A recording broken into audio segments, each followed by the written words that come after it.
Now that we got the truck finally running, we got a lot of work to do to get the body panels and everything back on the truck. Since it was freshly painted, a lot of that stuff needs to be tapped because there's some paint in the screw holes. So that's what we're doing to the front fenders right here, just so we don't have any issues with bolts going in later in time. So we're gonna go and tap the threads, run them through just to make sure that when we put bolts in, they'll go right in.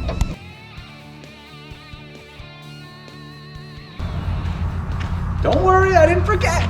We got another fender we gotta tap and make sure all those threads are working on this one too. Thank God for a nice day. One thing I'd like to say about the passenger side front fender is that it is a brand new fender. I'm not sure where the guy I got the truck from bought that, but it doesn't fit the best. And I have a feeling that it's one of the new aftermarket popped ones. Everything on these trucks, if it's OEM original, it just fits absolutely perfect. So with that said, we're gonna do our best to get this on the truck. We might need to have a professional body guy kind of get it all straight and where it is. It's just unfortunate that it is freshly painted with the truck. So we're gonna do our best to tap all these threads and make sure that they're all ready to go on the truck. This fender for the passenger side is all tapped and ready to go. I do wanna show something to everybody that on the bottom here, since this was a brand new fender, there are these special clips that have threads on one side and basically hold on to the fender. There's 6 of them here. This fender did not come with those, so I had to go into parts storage, grab those off a couple different fenders just to make sure I got some good solid ones that weren't rusted out, as these always rust out. And then when you go to take your fender off, maybe down the road for whatever reason, they break. The welds will break and you won't be able to get it off, and then they just spin, and it just is a nightmare. And a lot of times in the past, I've had to take a grinder to grind them down, and it just becomes a super big mess. So those are on there. I tapped those bolts as well, so the bolts just will thread right in. Let's get her on.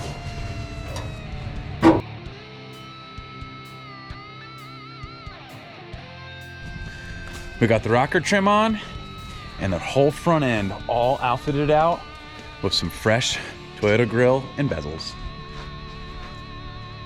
Well, I don't know if anybody remembers when I got this truck, but it did come with a crack-free FJ60 dash, which we're about to reinstall into this thing, hopefully for the very last time. I think I've pulled the dash out of this truck 2 or 3 times now, which is probably goes to be done when you're doing an entire restoration like this. So let's get this dash in there and placed, hopefully for the last time. All right, I just couldn't take it any longer. I have a very special gift for this truck, and that is the passenger side decal for the door. It goes about right here, and actually I can see the old outline from where the sticker was originally there before paint went on these doors. So we're gonna get this slapped on there and really just solidify this restoration on this old 60.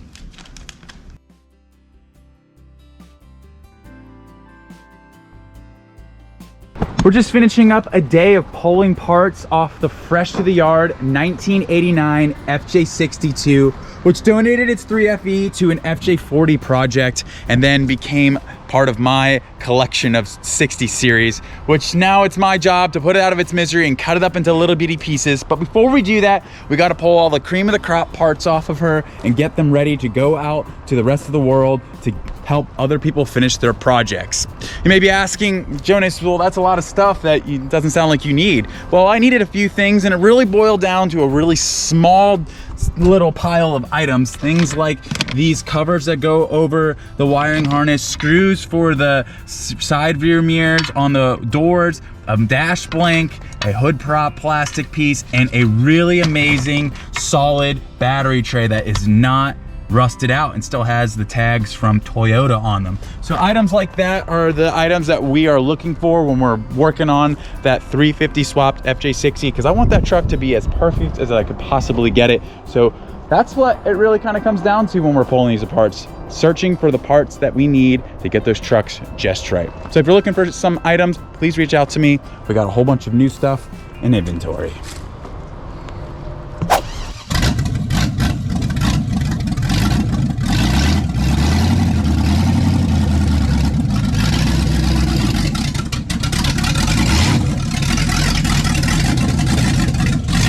Loading her onto the trailer only means one thing.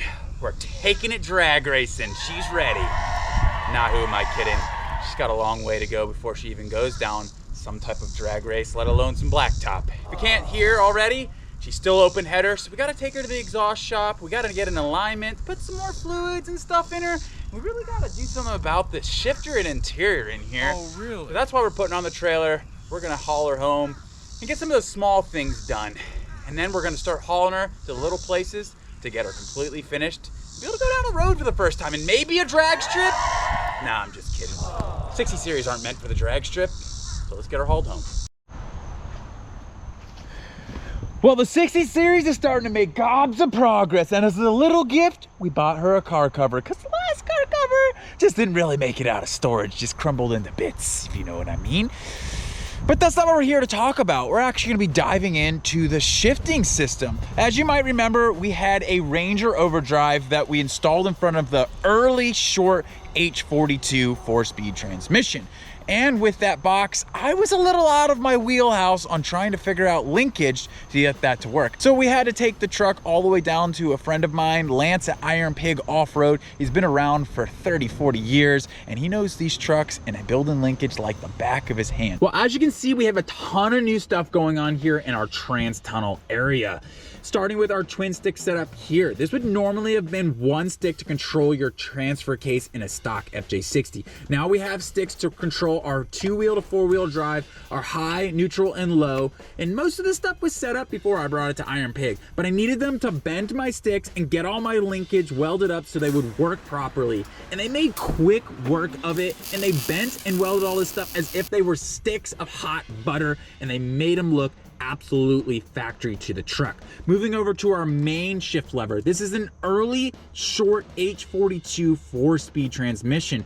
What that means is the box is a little shorter because they weren't having the H55 5-speed in service yet. The later model FJ60s would have gotten a long transmission with a spacer, which would have been the housing for the H55 5-speed. Speaking of a 5-speed, we don't need one because we now have a stick for a Ranger Overdrive splitter. And this is coming out of a hole that may look familiar to you, and that is because this is a factory FJ62 hole for an automatic transmission shift lever. If you remember, this is an FJ62 body, and I wanted to keep it as stock as possible, so we have the Ranger Overdrive stick coming out of that hole. We did need to massage this hole slightly to get that throw to work properly, but it also is working the way I always envisioned it. So let's dive under the truck and check out all of the linkage from below so we can see how those guys at Iron Pig put it all together. Now that we're under the truck, let's talk about the Ranger Overdrive linkage setup. This is the Ranger Overdrive way up here in front of the transmission, right under the firewall. And there was no way, because of where it was mounted, that you were getting a hard stick to go through the firewall, through all the heater boxes, and be in a comfortable location. With that said, the way the Overdrive shifts is it shifts down, which wants to pull the lever into the transmission area. It's not like a standard transmission that moves backwards and forwards. So we needed to figure out how to build a linkage that would pull the lever down and forward. We went ahead and used a lot of automatic transmission stuff that would have come off the FJ62. In fact, this lever we cut in half. It would have been for the transfer case on an FJ62, and we would have had a pivot right there. This pivot right here came off the actual shift lever for an FJ62, and it bolted into the side of the transmission. And you're going, Jonas, did you tap the transmission? Nope. There was a factory hole that just happened to be the same thread pitch as this actual pivot, and that is from a factory winch linkage setup, which would have had a factory stick going into the cab. This linkage we cut in half. This would have been to shift the actual transmission on an FJ62. We cut it in half and welded it back together to the length that we needed it to be, and now we have a functioning linkage that shifts it as if it was there from factory. Let's move over to the twin stick setup and show you what's going on there. Checking out our twin stick setup is a little difficult to see what's going on here, but it is running off our factory pivot point right off of the H42 transmission. We have two blocks now that control each aspect of the transfer case. The taller one here on the left is our 4-wheel drive to 2-wheel drive, which has a little heim joint linkage that pulls it in and out of 2-wheel and 4-wheel. Moving over to the smaller block here on the right, which puts the stick a little lower in the trans tunnel, we have a U-shaped bracket that runs to a smaller heim joint that pulls it in and out of 4 high and 4 low. All works as it should. Now let's run to the top, get all those boots, and get that interior all buttoned up. As you can see, the trans tunnel is getting a little dressed up. We got all our boots for the twin stick, the regular H42, and then we have the Ranger Overdrive stick that doesn't really look like a lever just yet. And we want it to be somewhat uniform in here, so let me show you how we're gonna do that. We want it to look kind of like that. I have another H42 shift lever here. And again, I want to keep it somewhat uniform. So what we're going to be doing is we're going to be heating this section of the stick. This is actually glued together, and we've already gone ahead and done this with a transfer case stick. Actually, the stick that we cut off and used for the piece of the Ranger Overdrive. And you heat up this area, twist it off, and then you can see that this will slip right over that ugly looking Ranger Overdrive lever and make it more uniform, just like a little sock. So we're going to get started. We need a little bit of a longer one. We're gonna do this to the H42 stick. So let's start heating it up, see what happens.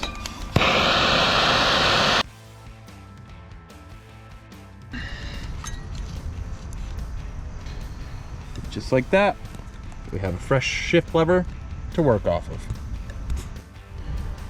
As you can see here, she's looking real nice and uniform. Slipped right on to that shaft with a little bit of grease and a block and hammer. Just hammered it right on. She slipped on there. Works great. Moves as it should. We have a fresh ball that's going to be going on our 4-speed there. And we're going to get that boot all buttoned up. Put this carpet in. And we may be able to call this interior complete.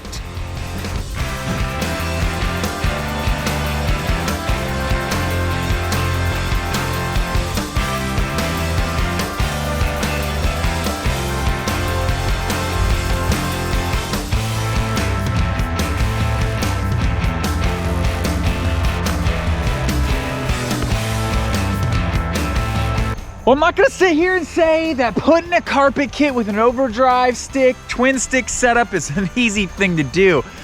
It's actually quite difficult. I've gotten pretty good at doing an OEM original Toyota carpet kit, but this one was just a little rough around the edges. Not my finest work, but it still turned out absolutely amazing. We had to trim up the carpet quite a bit because, like I say, I usually use an original carpet as a template to really get this in here the correct way. But with those extra sticks, it was a little more difficult. But as you can see, I think the interior turned out absolutely amazing. We just need to put the center console in, the seats, and she will be complete. We've gone ahead and cut all our bolt holes. We have our bolt hole blank here. All our blanks are set up. We have our kick panels here. We have a fresh set of Toyota mats all ready to roll. Our boots are all in place, and everything is the way it should be in here. And I'm really excited to get those seats in there and that center console and button up this interior and move on to the next project.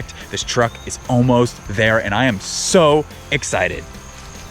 With the seats about to go in, it's the best time to talk about FJ60 seat bracketry. The early FJ60s had a different setup that mounted the seat here. The bar on the actual body changed. Later in time, 85 to 1990, the bracketry changed to what we have set up here. This being an FJ62, we have this bracket here that bolts to the side of the trans tunnel to the bar that is now existing in the later model FJ60. The seats that we're using in this truck are early pattern blue and gray seats. That being that the bracket here is going to be actually smaller and not going to be able to dive down into the bracketry that is in the FJ62. So we had to get a different seat rail here. You can see that this leg right here is longer. These are side specific, so you need to make sure that you're finding that. If you see here, the leg is a lot longer than the one here. So we're gonna get those bolted on. They're 12 millimeters, 2 of them holding it to the seat, and they should switch right over. Let's get those taken care of and bolted into the truck. And just like that, a day's work is over with the completed interior. This interior looks absolutely amazing, and I'm so stoked that it's all together and back in this truck. I've been trying to do this for years, so it's so amazing to see what it actually is coming together like. Next steps for this truck, we gotta take it to the exhaust shop because this thing's loud. My neighbors might, they might call the cops on me if I drive it anymore up and down the street. So we need to tone that down a little bit. And, tracking straight might be good so we don't wreck it. We need an alignment. So we're taking it to the shop to get those 2 things done. And once it's back here, we're gonna start diving into the little small, minute details that ain't bothering me, like the stereo system, some of the grommets and screws that are missing, and those little things. I want this thing to be as good as it can get. So right now, let's get her loaded up on the trailer and to the exhaust shop.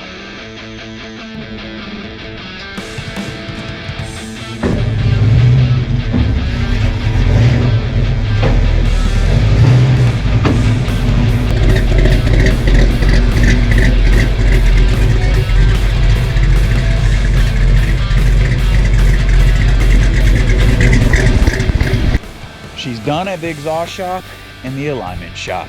And let me tell you, this exhaust turned out absolutely insane.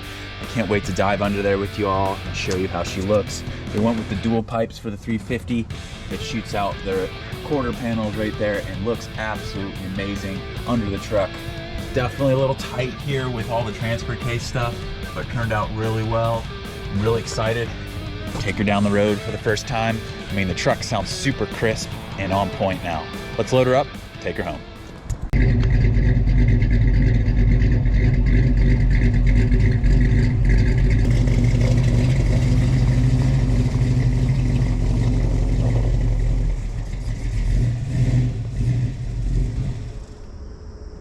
That fresh exhaust, wow, it just got me going.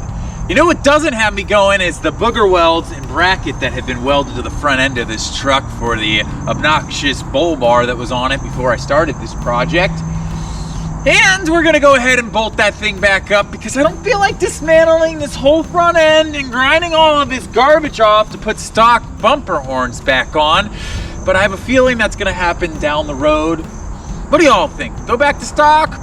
Put a first gen ARB on it, leave the bull bar that's going back on it? I don't know. Let me know. Comment below. Just in case anybody at home was wondering, it's heavy. I really want to like it. I just can't wrap my head around this bumper. I'm sure it's great for off-road. I just feel like an ARB just would look better.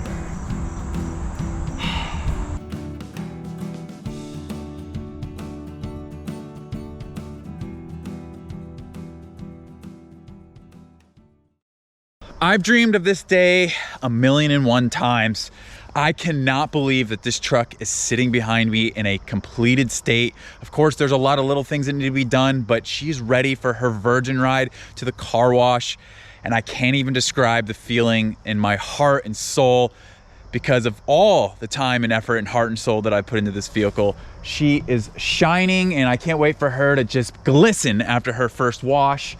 All the little things have been tackled. Of course, like I said, keep saying there's a lot of little stuff like hub covers, the covers for the back rims. The rims have been polished out. Even little things like the grommets for the doors have been added. I never thought I would say it, but I have a working stereo in the truck. Every little thing that I can think of has been tackled. I'm sure there's gonna be a lot of other little things that are gonna be tackled, but this is officially the first truck that I've ever put completely back together from a frame and body only. Just a crazy experience, crazy timeline, ups and downs, lots of storage, lots of money put into this vehicle. And this is everything I've dreamed of. Turning the key and driving it down the road like a brand new truck. So let's jump in there, get this truck to the car wash.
After her first bath, she looked pretty dang good, but just not good enough.